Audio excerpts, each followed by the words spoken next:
Hi, Donovan Woods here. Hey, it's me, Tom Power. We're here to tell you about our brand new podcast. It's called The Big Five. So, Donovan, what is The Big Five? Yeah, exactly. What is The Big Five? That's what The Big Five is all about. Every week, Tom and I will sit down with a special guest and dive into new topics, debating things like, what are the Big Five farm animals? The Big Five types of hat? The Big Five guys named Paul? Martin, Revere, Mezcal, McCartney, John Paul II. The debate is settled by a listener from somewhere across the country. It's like a game show. It is a game show. The Big Five, available now wherever you get your podcasts.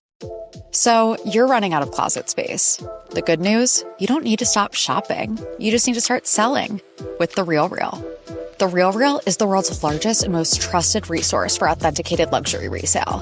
Whether it's that mini bag that can't even fit your phone or those boots you never fully broke in, The RealReal handles everything from photography and copywriting to shipping and pricing. So you can just sit back, get paid, and make room for things that actually feel like you. And with 10,000 plus new arrivals every single day from top designers like Prada, Celine, Louis Vuitton, and Loewe, all for up to 90% off retail, you're bound to find something perfectly on brand to fill that extra closet space with. Plus, this May only, you can get an extra $200 to shop when you sell for the first time. Make room for what feels like you. Go to therealreal.com to start selling and get your extra $200 to keep shopping at therealreal.com. That's therealreal.com. Terms apply.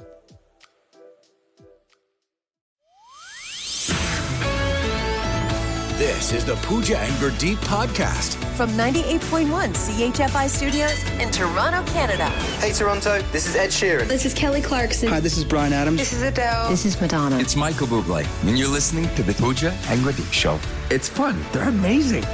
Have you heard of pro-social spending? Pro-social spending. I mean, it sounds fancy, but I think it's pretty simple. Pretty simple. So basically, research shows that spending money on your best friend or a friend, someone you care about, is actually very good for your own mental health. So you can be selfless and, in a way, selfish at the same time. It's actually very selfish to sometimes do things for other people because you get more out of it than maybe even they do. And I don't know if we needed like a title for this because, I mean, 'tis better to give than receive has been around forever. And that's basically encompassing the same thing, right? Yeah, but it's something simple. Like, it doesn't have to be that complicated. We're not talking about, like, buying them something that's extravagant. It could just be a coffee. It could be a small thing. Yeah, it's like, hey, you're going to grab a coffee. I know that you like your, what do you like again? You like a coffee with like one cream and no sugar. Wow, you don't even know. Yeah, you do half a cream, no sugar. No, now I do almond milk lattes. Okay, well, this is new. Now. Okay, you've always been ordering half cream. Anyway, it'd be me going to pick that up for you while I go get my flat white. Okay, so let's say that we each had a budget. I'm going to give you $100, and you're going to spend. You're going to give me $100 to spend on you. Well, like in this hypothetical, you have $100 to spend on me. What are you buying me? Okay, I'm going to go $20 on. Whoa! I just gave you 100. I know, but you got to budget. You got to budget it, okay, guy. Got it. That's how the economy works. Okay. $20. That's not how I plan on spending my money. Just so you know. Okay. Okay. Yeah. $20 on a breaking news sound effect for when you discover something the rest of us already knew. Guys, did you know? Did you know that if you double tap a picture, it likes it? You don't have to hit the heart. Or like, yeah, pooch. Okay, I'd go $75 on a live. Oh, that escalated. Well, yeah, I mean, I can break it up as I see fit. Okay. It's my $100. $75 in a lie detector test for any time you say, I don't care, or that doesn't bother me. Because I feel like sometimes it does. You think so? Mm-hmm. Okay. That takes me up to $95, so what can I do with $5? I'm going to go $5 on a fine Gurdeep was right jar. What? That one's more for me. That would just sit empty. Yeah, right. And I'll tell you what I wouldn't spend the $100 on. I wouldn't spend it on any bouquet blankets that you asked for, because I'll tell you what, Fish-to-Fur Steph and I got you one for your birthday. And guess what? I went to your place on Saturday night. You said you'd answer the door holding it. Not only were you not holding it, it wasn't in your living room. It was nowhere to be seen. You think I put it on display? It's for my own personal joy, okay? Nobody needs to see that. You don't even know where it is anymore. I do. It's in my closet. It's in your vase. Okay, so if I had $100 to spend on you, I'd just spend it all in one go, and I'd buy something, pretty custom. It's customized for you, okay? I would get you a custom bobblehead, because who doesn't love bobbleheads, right? So it would be a bobblehead of you, but this one comes with a button that you can push, and it has audio on it. Okay. And so your head would be bobbling as a bobblehead does, right? It would be bobbling. You actually made your head bobble when it you bobbles, said it. Yeah. And then you're like, hey, ladies, right? When you push it. Okay? Stay with me. Okay. Okay, then he's wearing his hat not backwards. It's to the side, right? Because it's like a new version of you, Is right? it adjustable? No, it's just on the side. Okay. Okay. And then in one hand, you're holding a dictionary and it's titled Abbreviate It, Baby. And it's a whole dictionary of all your abbreviations because sometimes I have no idea what you're saying because you abbreviate everything. Okay, feels like it's more for you, but I'm still with you. Yeah. Yep. And then in the other hand, you have a mug because you know how much you love coffee, right? Yeah. So you got a mug in the other hand filled with coffee, but on the mug it says, it's not the woo, it's the who. Oh, wow. Right? Because you can't say woohoo. Yeah. Yeah. That's good. I mean, that costs $100. Maybe more. Yeah, It's a lot of because customization. because it's talking. Yeah, that's Yeah. pretty good. Yeah. That's really good. So is anybody buying this? No, but I mean, the whole point was just to make you feel better about getting that for me, and I think you did. Okay, but do I feel better about what you were getting me? No, actually, and I'm in my thoughts now. But you weren't supposed to. Well, it doesn't bother me, but it does bother me. From CHFI Studios, It's the Pooja and Gurdeep podcast. Today is Manners Day. Every day should be Manners Day. Thank you. Thank you very Why much. do we have one day for it? It's funny that it's Manners Day today because this happened to me over the weekend, on this rainy weekend we had. So I was coming back home with a couple of bags of groceries, and the person ahead of me, bless them, very sweet, they were like 30 feet ahead. But I guess they saw I had groceries, and they held the door. They started holding the door, but like so far away. And I'm like, are they holding it for me? Yep. Like I'm the closest. So then I start doing the jog, the jog. Canadian jog, because I'm like, they're holding it for me. I got to hurry. But I had 2 bags full of groceries. So it was like eggs in there and milk, and my bananas fell out. For real? Yeah, they fell out on the sidewalks, and I had to stop, put everything down. Were they still holding the door? They were still holding the door. Wow. So then I'm doing like a speed walk so that I've got because my grocery bags were full. Then I'm like, okay, I clearly can't jog. Let me just speed walk. And they couldn't help me because they were holding the door. Anyway, it's fine. It was really nice of them. We had a laugh about it. It's sweet. I appreciate it, but they didn't have to do it because I don't love doing the polite jog when I got stuff in my hands. And it got me thinking, how long are you supposed to hold the door for? This is what always happens. So my son does this all the time. He loves holding the door, but he gets stuck. It doesn't matter where we are. He holds the door open for us, and then I start walking. I'm like, where is he? And he's still at the door. And then I'm looking at him, I'm waving him over, and he's like looking at me. He's like, there's still people coming. And I'm like, I know, but you're going to be there forever. And this happens all the time. And he waits till almost everyone's there. So I sometimes will walk over and I'm like, okay, and I'll hold it. And then I'll just slide away for the next person to grab it. You let them kind of grab it. Because he'll stay there forever. I will. Oh, that's really sweet of Ezio, by the way. Very, very good manners on Ezio. You raised him right. I always do the shoulder check, as I'm going into a door. And if there's someone, generally my rule is, if there's someone within 5 or 10 feet, I will hold it. Right. If someone is far enough away, like me they're on the getting weekend, out of their car in the parking lot? Yeah. Yeah. Or if they're going to have to do the polite jog, then I just let it go. Right. Because I don't want to put them in it while I'm trying to do someone a solid. I don't want to put them in a position, because we're all Canadian. We all we'll do the polite jog. I mean, then they feel like they got to rush to you. Yes. Right. Now, here's the exception. If there's a really, I use the 5 to 10 foot rule. If there's a really cute girl 20 feet away, oh, here we go. I will hold the door. Sometimes there isn't even a cute girl within sight or anyone within sight, and I'll just hold the door hoping that one will come by. What? No, you don't. Get out of here. What is the manners rule Wow. that you wish everybody knew? If it's maybe holding the door, is it acknowledging a driver? Oh, yes.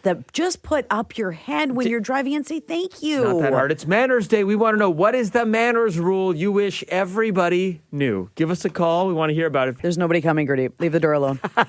Let's go to Jim in Scarborough. Jim, what's the manners rule you wish everybody knew? The zipper rule when merging. Yes. Yes. Just have some manners. Do one and one. Traffic will flow, but it seems that nobody knows that manner. Nobody knows it, and even the people approaching the zipper that are in a rush, just wait. You're going to get in. Everybody just take your turn. And everybody has to be compliant for this to work, but then a couple people screw it up, and then it's just a free-for-all. Yeah. That's exactly it. Mm-hmm. Jim, it's a great one. Thanks for the call. Have a great day. What is the manners rule you wish everybody knew? Let's go to Keith in Milton. The driving on a highway, letting someone pass in the left lane. Yes. Yes. Why do we get slow drivers in the left lane? Right? Like, come on. Like, it's an unwritten rule, but get with the program. And I feel like a jerk, but I've had to do it where, like, you're in the left lane and someone's driving like 80, and I've had to do the quick little flashers to be like, hey, move over. Either wake up or move over. Exactly. Yes, absolutely. Seems like an unwritten rule, but apparently not everyone knows it. Keith, thanks for sharing. Thanks so much. Are we surprised we're getting a lot of driving ones? Yeah, driving on the road. There's a rule broken every 30 seconds, I feel like. And people are just not. It's so simple. Have manners. Say thank you. Watch where you're going. The road is not yours. You have to share. Toronto drivers could be a lot better. Yes. Let's do one more here. What is the manners rule you wish everybody knew? Let's go to Jen from Erin.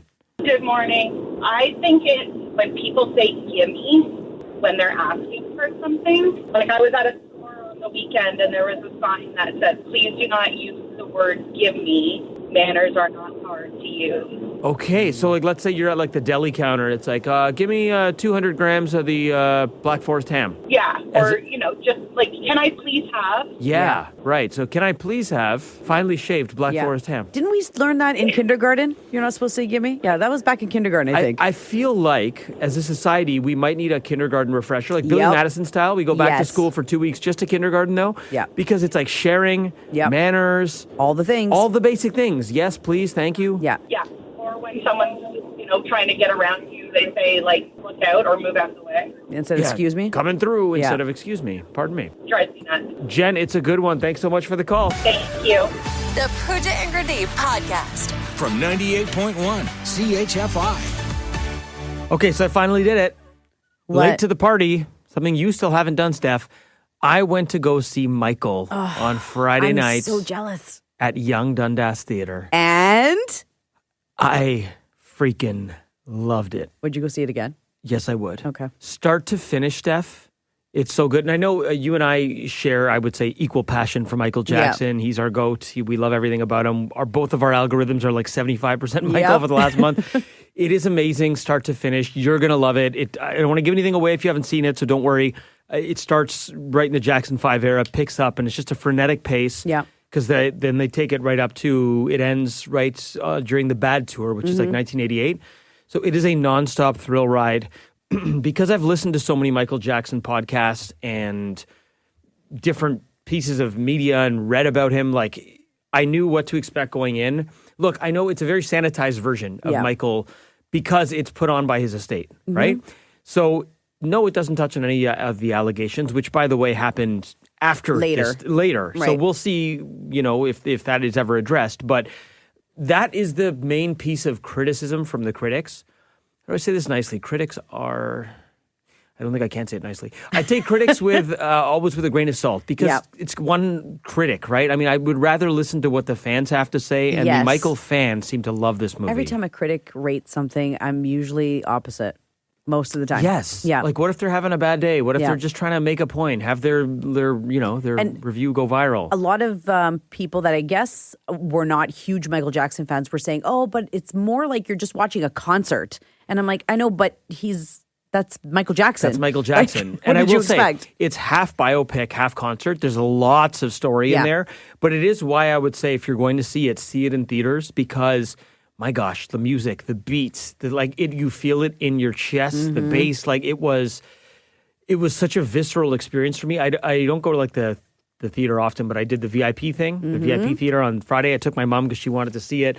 And man, oh man, it was just great. I ordered a nice glass of wine sitting there watching Michael. It looked so nice. I saw a shot that you posted, and I'm like, wow, this looks like you're in a personal little theater. Yeah, it's like the leather seats, little reclining action. I will say, and this probably won't surprise you because you know me, I cried. Oh, I just got so emotional watching it because it's just like, I don't know, man. It's just his story, and I knew what was coming. It touches on like the Pepsi incident, and it touches on how he broke the color barrier at MTV. All stuff I knew, but and Jafar Jackson, man, that guy. I was just gonna ask, like, how well did he actually play him? Because that's all we've heard, right? Is how accurate. Friggin' he's incredible. depicted him. Like, what a hard. Is there a harder character in history to play than Michael Jackson? Just because of A, the talent, B, the look, C, the cadence, how he talks, how he moves. You forget that you're watching a movie, and it just at times it just feels like a concert documentary at certain parts. Yeah. I'm like, oh right, that's not actually Michael, that's his nephew. Wow. Unbelievable. I can't wait to see it. I know we were going to go this weekend too, and then we just had so much to do, but it's in the plans. I got to go in the next couple of weekends for sure. Okay, and I don't know how long movies stay in theaters anymore. I feel like it's not as long as they used to. But I heard this one's probably going to stay longer than most. I don't even think it's coming out till like late summer on whatever platform it's going to end up coming out on. Right. Okay, so yeah, if you can, go see it in theaters. Yeah. If you still haven't seen it by the time I get back from my trip, I'll go see it with you. Okay, I'll go yay! again. Okay. From CHFI Studios, It's the Pooja and Gurdeep podcast. the Daily Double. With Pooja and Gurdeep. All right, we got 2 stories you need to know. Steph, what do you got? Okay, ready to get more excited than you were this weekend after seeing Michael? Okay, tell So me. there were a whole bunch of rumors that there might be a sequel. They weren't sure, but it is confirmed. Yes. MJ2 is happening. No details yet about the plot, the cast, or the release date because they're waiting on the director, Antoine Fuqua, and he is going to return. They just don't know when they're going to start filming. It might be 2026. It might be 2027 because right now he is working on a Netflix series. So they don't know what's happening with that. They have to wait for that timeline. However, the good news is that when they filmed the first Michael, they have so much footage left over that didn't make it into the film. So like 25% to 30% of Michael Jackson 2 is already It's done. already in the can. And as I was saying, it went up until the Bads tour, which was 1988. So think about, Michael passed in 2009. Huge so there's part left over. 21 years of his life still left to tell. Dangerous, History, Blood on the Dance Floor, everything. Could there be a number 3, you think? Do you think they have enough material? I'm going to say just 2 probably. Okay, so 2 is confirmed. And like I said, they're just waiting on the director when they're going to start filming the rest. And the other good part of this is, yes, of course, Jafar Jackson is going to return as Michael as well. So good. He killed it. I got this. FIFA. The World Cup is just over 2 weeks away. Okay. Isn't that crazy? I It's know. coming up so Wow. fast. So just when you thought it couldn't possibly get any more expensive to watch a World Cup game live here in Toronto, FIFA has now released its prices for parking. Oh, no. Oh, man. Okay, so BMO Field is where the games are going to be. It's called Toronto Stadium. Now, I don't know if this is going to surprise you or not. Any guesses? Okay, well, parking park for a usually game? down there is like between 30 and 50. Depends where you're parking. And depends what the event is. So Right. I'll tell you. So for TFC games, according to the BMO Field website, it's $30 for TFC games, $25 for Argos games. Okay, so for FIFA, I'm going to double it, $100. Okay, so then this might actually pleasantly surprise you. For the Canada versus Bosnia and Herzegovina game, Canada's first game, June 12th, prices are listed at $75. 75. And it's just going to keep going up, I bet, right? Probably. And so in Vancouver, one of the other sites for the World Cup, same thing, 75, but it gets worse in the U.S. So, Steph, in San Francisco, another one of the sites, prices are listed at between $137 to $203 for parking, with a 14 to 20 minute walk to the stadium from that spot. In New Jersey, another venue, parking costs $225, and the stadium is a mile away. LA is the worst, though. No. LA for the U.S. Paraguay match, $300, and you have a 2.7 kilometer walk. And you're parked in Toronto.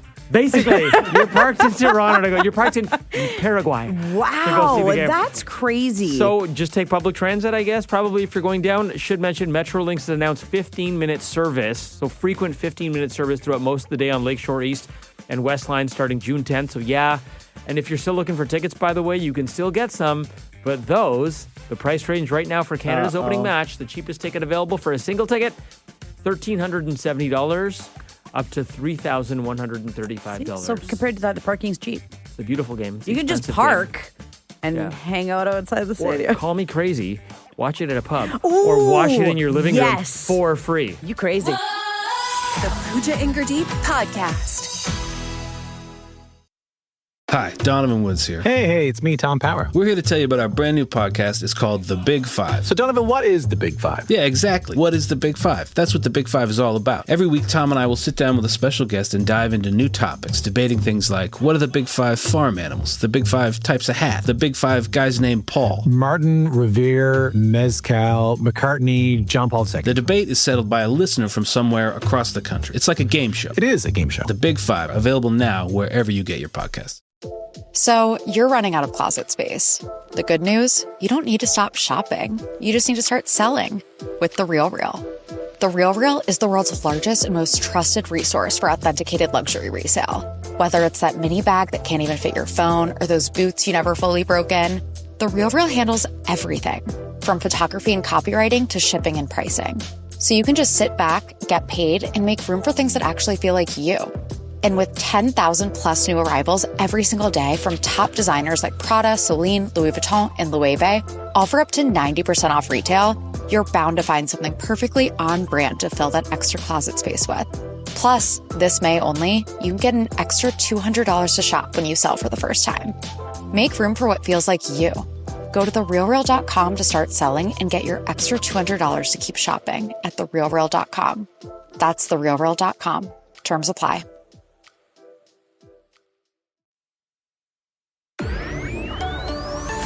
This is the Pooja and Gurdeep podcast. Okay, Steph, you know that I am very observant in the gym. Mm-hmm. I've told you about... I thought you'd be like, I'm very fit. I go to the gym. I was like, yes, we know. Nope, not that. Still working on it. Still working on me. I've told you about the person who comes in there and they're just on a phone call the whole time. I've told you about phone call gym guy who's just Nobody like likes on a that guy. visit. No, so annoying. You're talking at full volume. I've told you about my embarrassing incident last week where I dropped my phone and it skipped to You Were Not Alone by Michael Jackson and someone saw the song playing and was like, dude, this is what you work out to? You can't work out to that. You can't work out to that. I saw something yesterday at the gym that I think is completely offside. Okay. You tell me. I saw a guy, don't know who he is, it's my condo gym, on the treadmill in jeans with a laptop. Okay, no. What? Okay, so you just sent the video and I just clicked on this and it's outrageous. It is. He's got and they're skinny jeans. Yep. And then he's got his great little hoodie on and full on laptop just propped up on the treadmill. Looks like he's doing like statistical stuff. I don't even know what he's doing on it. It's a hot day. And but it's just like a little jaunt. It's just, he's kind of just strolling on the treadmill, which I guess is fine because he's wearing his You can't outdoor run clothes. that fast. And now, I sent the video only to our group chat because I didn't want to out the person. I did post a screenshot on my Instagram story at Gurdeep. I covered his face. I'm not trying to be mean. I'm just trying to show you that I'm not making this up. Jeans guy with a laptop at the gym on the treadmill. Please go take a look at it on my Instagram story at Gurdeep. Let me ask you this, Steph. Which is the bigger offense? Wearing jeans for working out or bringing your laptop instead of just watching something on your cell phone? I think the jeans, because a lot of people will do work. I guess I'm assuming if some people, but they'll probably do it on their phone. He went to the next level and brought his laptop, but I don't even know how you're comfortable working out in jeans. The hoodie, okay, that's fine. Well, you're trying to get a sweat on. You're trying to drop But the weight. jeans? Skinny jeans? It can't be comfortable. No. And like, you know, when I am watching something on the treadmill, I've got like my phone, I've got like Netflix on, or I'm listening to music, and like I'll prop it up in the little cup holder, and I've got my AirPods, and I'm not, you know, I'm in my own little world. Mm-hmm. You got a laptop, like everyone is seeing what you're seeing. Like, do you not own a cell phone? Why are you bringing your entire laptop? He had his ear pods in, so maybe he was listening to music from his phone and then just had the screen on his laptop because he had to, maybe there was a meeting, he had to pay attention to just visuals. I literally stopped my mid-set and went, is this cat about to... Did you pause Michael Jackson? While you were... Different day. Okay. Different day.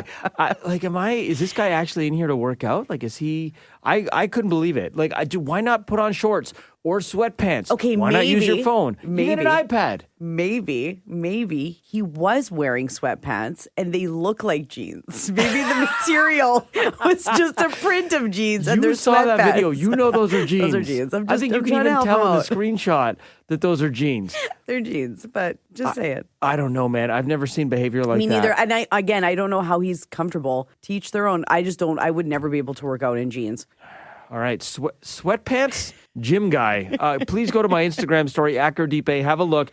If you got a thought on this, drop us a text at 981-981. And you can always call us. Ever worked out in jeans? Let us know. Have you ever had to do that? Were you like in an area or you forgot your gym bag and you're like, I'm still going to the gym. Like, what has that happened to you? I've been on vacation and I'm late to like catch a bus or catch a train and I've had to run in jeans and it's not comfortable and it's super sweaty and it's just not ideal. Why would you choose to subject yourself to this? He really wanted to get his workout in. You don't know. Laptop and jeans guy at the gym. Is there a bigger offense? From CHFI Studios, It's the Pooja and Gurdeep podcast. It's Redhead Day. It is Redhead Day, Steph. Yes. Your partner, Stefano, is he not a redhead? He is a redhead. I mean, as he's aged, it's become like a brownish red. But when he was a kid, it was like orange. Oh, yeah, wow. he was like really Ronald McDonald gingered. orange? Like, no, Ronald McDonald's more red. Okay, fair. Yeah. No, He's he was orange. like, Archie Andrews orange? Yeah, it was like that. It was like really orange. And I'm like, glad I didn't know you then because that was very bright. Wow. Very bright. But yeah, so he's got the freckles still. He's got the red hair. His beard's still red. And like he's got a little bit of white hair, but not a ton. It's kind of interesting because redheads we know are rare. Yeah. However, your partner is a redhead and Fish-to-First partner, Taylor, also a redhead. 50% in this room. Yeah. 50% of partners in this room. Pooja's husband, Paul, also. No, Okay, he's not. He's not. That would be hilarious. Also, your partner. No. Okay, so Fish-to-First partner, Taylor, we actually asked him a couple of questions. We asked him, what is your favorite thing about being a redhead? I hear that red hair has the strongest pigmentation, so actually I think I'm going to go gray, the last in my family. Every time you would go for a haircut, the hairdresser would always compliment on how they love your hair and how it's the best and most beautiful hair they've ever seen in your life. But yet the public, or at least the peers around you, had the exact opposite saying. He's right, because every time Stefano goes to get a haircut, and plus his hair is curly, they're like, your hair's amazing. He's like, really, I hate it. But his hair's great. And you were saying he got made fun of as a kid. He did. He got made fun of big time as a kid because of his freckles and the red hair. But gingers have had a movement, and being ginger is cool now, to the point where I have friends I will not name who are like brown/blonde hair, and they're like, it's finally our time as a ginger. I'm like, what are you talking about? You're not ginger. See, like I have red hair in my family, and my dad and my brother both have red in their beard. Yeah. And like when I was a kid, I had red, like you could see in the sun that my hair had like a red, like sort of like tone to it. So it's in the family, but I wouldn't claim I'm a redhead if I have like tones of red. If you're a brunette or blonde, you cannot jump on the ginger train now because it's speeding down the track. Yeah. Like, come on now. One more question for Taylor, Fish-to-First partner who's a redhead. What do you wish everybody knew about redheads? At least this might be applicable to me. I don't know if other redheads feel this way. But I always get awkward when there's another redhead in the room. Because I guess we are such a low statistic, I don't encounter a lot of other redheads. That just makes me feel awkward. Okay, we got to get Stefano and Taylor in a room together and see if they feel awkward. We have to do a get-together. That's amazing. And by the way, we'll leave you with this. We recently learned that redheads are actually becoming more prominent due to natural selection. So that means we will be seeing the world through ginger-colored glasses. Yes.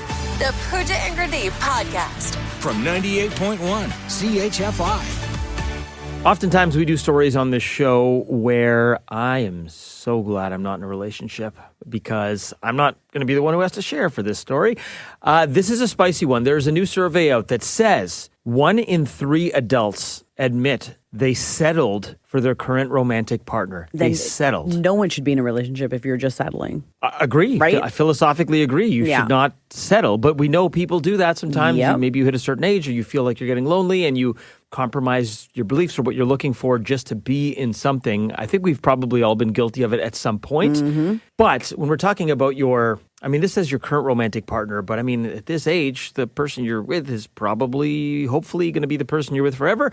I'm going to throw this out there to you two. I don't know if I've ever asked you two such a direct and heavy question. Have you two ever settled? Yeah, I have. Not currently. Okay. But I haven't. Don't do my boy Stefano like that. No, I had not. No, because this is there's a lot of mistakes that have to be made till you find the right one. Fair. No, right? That's totally fair. And so, yeah, in the past, yes, 100% it was settling. It was like, okay, sure, this seems fun. You were young. Yeah. And then after you realize it, you're like, no, this is not what I wanted. I'm totally settling. I'm just either comfortable or like, this is what's available right now. It's not good choices made in the past. That's very honest. I agree. When you settle, you're very unhappy. You're not in a good place. But so then when you find that partner where you don't have to settle, where it's just natural and organic, then they're the one. So, I think settling is healthy because it really makes you know what you're missing out on or what you really want. Yeah. That's what the Spice Girls were singing about. But no, you guys raised a really good point because to know what's good, you almost have to have the bad. Like you can't just have all good relationships because then your baseline's all messed up. I'm a firm believer, everyone needs like 1, maybe 2 bad relationships. I'm going to even say it, toxic experience, because then it really makes you appreciate At the least good. one. At least one, Yeah. hopefully just one. Yeah. Life is short. You don't want to go through too much unpleasantness, but you need that to really appreciate something good when you've got it. So you know what? I think we've spun this in a positive way, at least. And I still know a lot of people that the relationship's decent, but you know that they just settled because whatever, it's been a long time, or maybe they have kids, right? And so you're just like, you're kind of just going with the flow. Yeah. But there's a lot of people out there that I know personally that I'm like, Yeah. I mean, I know a lot of people, and I could honestly say I could probably count on two hands how many couples I know that I'm like, that looks awesome. Yes. Like, that looks like they are really, really happy. Yeah. Like, and counting on two hands is not a ton. I think settling is kind of normal. It's probably kind of natural. I am very much against settling at this point in my life because my next serious relationship hopefully would probably be the one. And you've been through enough relationships to know exactly what you want. Yeah, I've had the good, the bad, and the ugly, and it's like, at this point, this is why I know we joke about it. I think this is why I have been single for so long, because I don't want to settle. And if something is absolutely there, I would be happy to jump on it and hold on to it forever. But you tell us what you think. I mean, this feels like a pretty honest conversation. Have you settled? Do you agree with these stats that 1 in 3 couples have settled, or 1 in 3 people have settled for their current romantic partner? Is it true for someone you know? You can stay anonymous. Doris from Oakville, what do you think? I met you in the elevator on Saturday. Oh, this is my daughter's built. Yes. Yes, Doris. You met Coffee the Pooch. I did. She's beautiful. Isn't she? Yes, she is. She is. But I just want to tell you, first of all, I don't know how you're still single, because you are absolutely lovely. Thank you. And you should never settle. Thank you. I try to hold firm on that. My mom is kind of like, come on, just be with someone, just settle. No, you're gonna get the most awesome person, and they're going to love you like I love you. Aw, Doris, you're making my entire day. Well, I wanted to talk to you about this, but I was just waiting for the right time to call in. Yeah, and we only met in the elevator, so you didn't really have a chance to tell me the whole thing then. No, I didn't. But you are absolutely great, and you will find that special person, and you will be so happy. Doris, that is so, so sweet. Yes, your daughter lives in my building. I'll be sure to say hi to her next time I see her. Remind me her dog's name? Dallas. I just remembered it. She's a dachshund. She's a dachshund. Dachshund named Dallas. Okay, I'll say hi to her when I see her. Thank you so much for the call, Doris. You're so sweet. Oh, you're welcome. Yes, I met Doris on Saturday. She was in the building, and in the elevator, she's like, is that Coffee the Pooch? And then she looked up at me and went, are you Gurdeep Ahluwalia? Recognize Coffee first. That's usually how it goes. Yeah. Okay. What do you think about this story about settling? Is this true for you or someone you know? Suzanne from Uxbridge. I think we have to be careful a little bit, actually, because depending on where you're at in your relationship, it